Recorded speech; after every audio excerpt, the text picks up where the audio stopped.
November 26వ తేదీన దేశవ్యాప్తంగా జరిగే నిరసనను జయప్రదం చేయాలని కార్మిక రైతు సంఘాల నాయకులు పిలుపునిచ్చారు. గుంటూరు కొత్తపేట మల్లెలింగ భవన్లో జరిగిన మీడియా సమావేశంలో గుంటూరు జిల్లా కార్మిక రైతు సంఘాల నాయకులు పాల్గొని మాట్లాడారు. కేంద్రంలోని నరేంద్ర మోదీ ప్రభుత్వం కార్మిక రైతు వ్యతిరేక విధానాలని తీవ్రంగా ఖండిస్తుందని తెలిపారు. ఈ నేపథ్యంలో నవంబర్ 26న జరగనున్న దేశవ్యాప్త నిరసనను భారీగా విజయవంతం చేయాలని పిలుపునిచ్చారు. 26వ తారీఖు ఉదయం 10 గంటలకు యమునీ సెంటర్ మార్కెట్ దగ్గర ఉన్నటువంటి గాంధీ గారి విగ్రహం దగ్గర ఏదైతే మరి 26వ తారీఖున ప్రతి సంవత్సరం కూడా మరి సమన్వయ రైతు సంఘం అట్లాగే కార్మిక కర్షక మరి యోజనల సంబంధం ఆధ్వర్యంలో జరుగుతున్న నిరసనలో భాగంగా రేపు 26వ తారీఖు జరగబోతా ఉన్న కార్యక్రమంలో అందరూ కూడా పాల్గొని విజయవంతం చేయాలని కోరుతా ఉన్నాం. ముఖ్యంగా మోడీ గారు అధికారంలోకి వచ్చిన తర్వాత అన్ని మరి చట్టాలన్నీ కూడా చేతిలో తీసుకుందని చూస్తూ ఉన్నాం.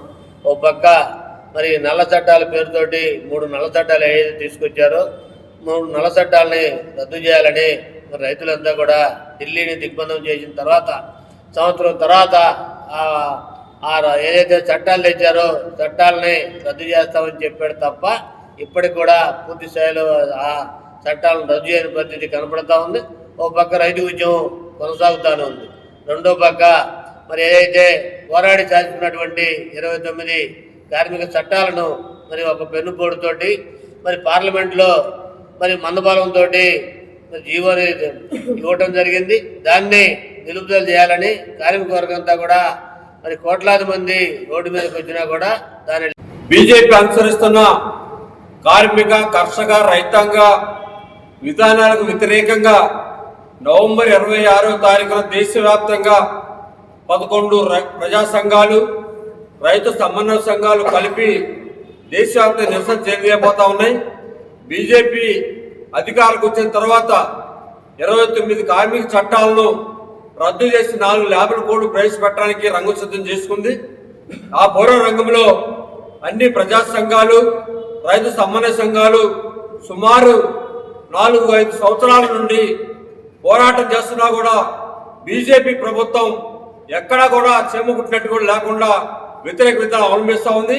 అదే బీజేపీకి వ్యతిరేకంగా ఇప్పటికీ సుమారు దేశవ్యాప్తంగా 2.5 కోట్ల మంది అన్ని వర్గాల ప్రజలు సమ్మె చేసినా కూడా బీజేపీ ప్రభుత్వం పెడచవని పెట్టి 29 కార్మిక చట్టాలు రద్దు చేసి 4 లేబర్ కోడ్ పెడతా ఉంది.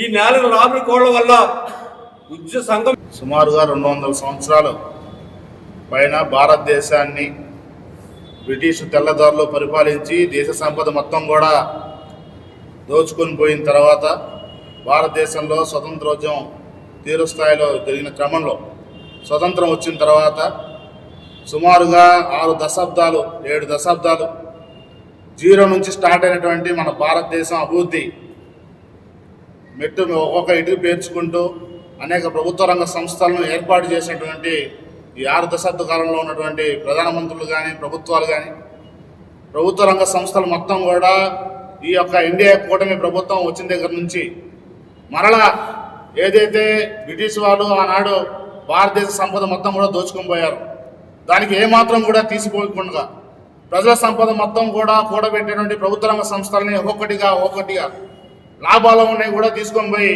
అంబానీ ఆదాని లాంటి కార్పొరేట్ వ్యక్తులకి ఈ యొక్క కూటమి ప్రభుత్వం ప్రధానంగా నరేంద్ర మోడీ ఆర్థిక విధానాల వల్ల మొత్తం కూడా ప్రైవేట్ పరం చేస్తూ ఉన్నారు.